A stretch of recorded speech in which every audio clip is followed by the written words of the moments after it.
Welcome to the Deep Dive. Today we're jumping into Matt Taibbi's Hate Inc. It's quite a provocative book, an insider's take on how modern news media actually operates. Yeah, it really gives you a shortcut to understanding the complicated forces shaping what you read and watch every day. And the really interesting thing is where this book came from. It started as Taibbi looking back at Herman and Chomsky's classic Manufacturing Consent. Yeah. He was rethinking it for today. Apparently his original title was even Manufacturing Discontent. Mm-hmm. So our mission here is to figure out, based on Taibbi, how the news sources that say they're informing us might actually be keeping us hooked on what he calls devotional anger. And what does that mean for you, trying to be genuinely well-informed? Okay, let's unpack this. Taibbi starts right off with Herman Chomsky's work. For anyone maybe not familiar with Manufacturing Consent that came out way back in 1988, what was their main argument back then? Well, Herman and Chomsky laid out this idea. They called it a propaganda model. Yeah. Their point was that the media, instead of just being, an objective watchdog, often acted as kind of informal social control, Oh. subtly pushing government or elite aims, not like direct censorship, but more about setting the boundaries of debate, deciding what's thinkable, what gets talked about. And what gets left out. Exactly. And they have some really powerful concepts, like flack. Click. Yeah, basically negative feedback, a ton of letters, calls, maybe lawsuits, often funded by powerful groups, hitting news outlets if they stepped out of line. Yeah. It was a way to police the narrative. They also talked about worthy and unworthy victims. I remember this example. Yeah, like a Polish priest killed by communists under Reagan. Big news. Worthy victim. Right. But priests and nuns killed by U.S.-backed forces in El Salvador around the same time. Much less coverage. Unworthy victims. Yeah. It shows how focus is directed. And Chomsky argued that objectivity itself was often, a commercial strategy. A commercial strategy. How so? Presenting news in this neutral, sort of unthreatening way, it allowed outlets to rope in the whole spectrum of potential news consumers. Yeah. Maximize the audience, basically. That makes sense for that era. But Taibbi says, okay, fast forward past 1988, and three huge changes just blew up that old model. Herman and Chomsky couldn't really have predicted them. Right. What were these shifts? What changed the game so much? Okay, the first one was just this explosion of partisan news. You had conservative talk radio taking off, then Fox News, which openly used point of view as its business model, not pretending to be objective in the old sense. Yeah, challenging that whole idea. Totally. And that led to what Taibbi calls an atomization of the news landscape. Mm-hmm. Suddenly you could find a channel that just fed you exactly what you already believe. Instead of everyone getting the same basic facts from a few networks. Precisely. A huge departure. Rupert Murdoch really saw the money in that pointed, opinionated, often angry broadcasting. The second big thing, the Soviet Union collapsed. Right, the Cold War ended. And for decades, anti-communism had been this, organizing religion for the media, a framework, a way to bash anyone who thought differently. A common enemy, almost. Yeah, and when that disappeared, the media lost a key narrative tool, a way to enforce conformity. And then number three, the internet. Of course. Which just put everything on hyperspeed. It created this individualized consumer experience. News became, as Taibbi puts it, bait to lure you into a pen for advertisers. Wow, bait. Yeah. Outlets figured out they could get different groups in different silos, feeding them different stuff, and basically addict them to hating each other. It started as commerce, but it fundamentally changed reporting. So it's like division isn't just happening because of the news, it is the news product. That's his core argument. And Taibbi lays out these 10 rules of hate, his framework for how the media actively sells division to make money. Which rules really jump out at you? What feels most relevant right now? Well, the big one is how they figured out that intramural conflict within the audience basically was incredibly profitable. So one of his first rules is the two ideas are in permanent conflict. Everything gets framed as this binary battle. Like Crossfire. I remember that show. Exactly. Pat Buchanan versus Michael Kinsley. It looks like a real debate, right? Yeah, intense. But Taibbi calls it a stage trick. He argues it slowly, almost invisibly, pushed the left side further right over time. It was propaganda, but in slow motion. So not just yelling, but subtly shifting the whole conversation. Yeah, redefining the political center without you even realizing it. That's the sneaky part Taibbi highlights. And that constant conflict naturally feeds into the next rule. Everything is someone else's fault. The blame game. Always pointing fingers. Right. Think about really complex problems, the mortgage crisis, central bank policies, things that probably involved failures on both sides. Mhm. They get boiled down into simple partisan blame narratives because the complex truth is just hard to sell. He mentions Nomi Prinz, who wrote Collusion about big systemic financial issues. She apparently struggled to get mainstream attention because her book didn't have a clear Trump angle. It didn't fit the easy conflict box. It wasn't easily weaponized for one side. Exactly. And that simplification connects to another rule. Root, don't think.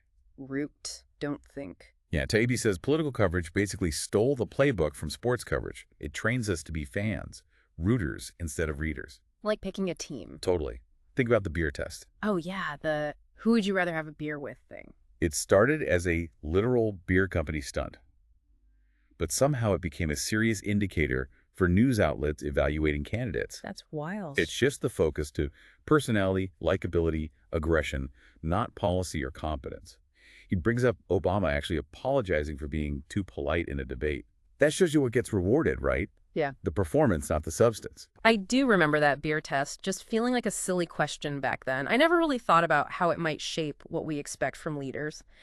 And that rooter idea, it ties into the next rule Taibbi mentions. No switching teams. Loyalty above all. Exactly. Loyalty to the narrative. The idea of balance gets totally warped. Taibbi says it becomes a taboo trade practice. Taboo. Yeah, leading to all these accusations. False balance, false equivalency, both sidism. Right. You hear those terms a lot. Roger Ailes at Fox brilliantly twisted it with the fair and balanced slogan, using it almost to mock traditional objectivity. Then you had Jim Rutenberg in the New York Times, front page op-ed, arguing journalists should drop objectivity when covering Trump. Wow. Front page. Taibbi argues that kind of thinking helped plant the seeds of the infamous symbiosis of today. It fired up the base, boosted subscriptions of the Trump bump. Yeah. Even tells the story of Liz Spade, the Times public editor. She questioned some of the false balance critiques and then committed the unforgivable offense of going on Tucker Carlson's show and admitting some reporters' anti-Trump tweets seemed outrageous. So even internal critics face backlash for crossing lines. It shows how strong that no switching teams pressure is. And think about reporters sharing strong political views on social media that directly feeds the perception of bias. And maybe the most damaging rule, societally, feels superior. News gets designed to play on class or racial fears, making the audience feel righteous, feel better than those other people. He mentions a crime reporter, Hunter Pauley, who quit because his job became churning out stories about poor people doing stupid things just so readers could laugh at them. That's incredibly cynical. It's dehumanizing. And Taibbi connects it to how Trump voters were often painted with this broad brush, racist white nationalists. It became a simple debate-ending dictum. Easier than looking at complex economic or social reasons. And, yeah, conveniently lets both political parties off the hook for maybe ignoring those voters' concerns for years. Okay, so if the goal is profit through division, it feels like the actual facts, the truth, must get bent quite a bit. Taibbi talks about factual loopholes and news as an addictive product. How does that work? Well, it works through some pretty sneaky methods. One he calls four-sourced clovers. Four-sourced clovers, like a lucky find. Sort of, but maybe not lucky for the truth. These are stories relying on multiple anonymous sources, often intel agencies. They're super hard for other reporters to check.